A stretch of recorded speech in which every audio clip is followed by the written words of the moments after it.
Alright fellas, what you're looking at here is the engine from the Silver Star set from 1972. It's 8203 is the number. Alright, having problems with the directional switch.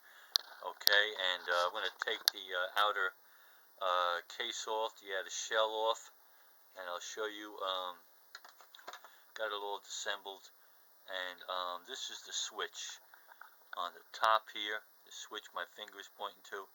Alright, I'm not going to move it now. You move it one direction, it goes reverse, the other direction goes forward, you put it in the middle, and it's set to do both, forward and reverse, or rather you put it all the way to the left side. So the only way I could get that switch to work, it would not work at all. This would, it just stopped working completely. So I knew it was getting juice, and that was the problem, the switch. So I got a piece of cardboard shoved in there. You can see is a wedge. That top switch plate there, it kind of looks like a rivet, but it's not really a rivet right on the top holding it in place. And the only way to take that off of it is totally disassemble the entire coil and wiring. And I'm not that familiar with it, and I don't want to rip it apart if I don't have to. So what I discovered anyway is I think it didn't have enough down pressure here to make the contact on this side. And the other side was making hardly any contact. The other side actually only went in reverse, would not go forward. So I got the reverse, and I got the, I can have either the reverse locked in place or the forward and reverse locked in place. I really wanted just the forward locked, but I can't seem to get that to work. So I have a small layout. I don't use the reverse much at all. I don't do any disconnecting or connecting like most guys do with big layouts. My layout's tiny.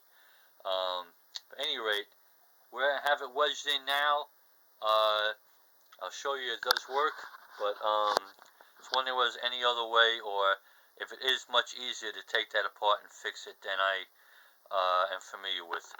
I've seen online that those switches were problematic.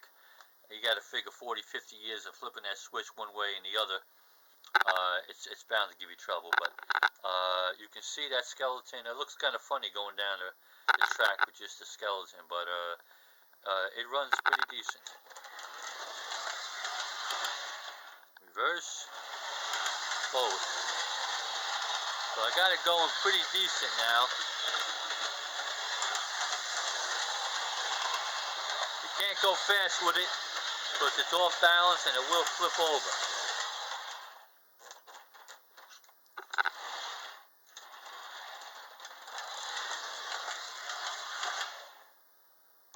So, like I said, I got it working, but I'm wondering whether there's any easy way to fix that plate. If anybody could tell me, because like I said, I've seen online that they are problematic. But I mean, I'm content with it the way it is, but I like to have it locked in the forward position. I think that would be my best bet for my type of a layout, which is very small, and I don't need the reverse.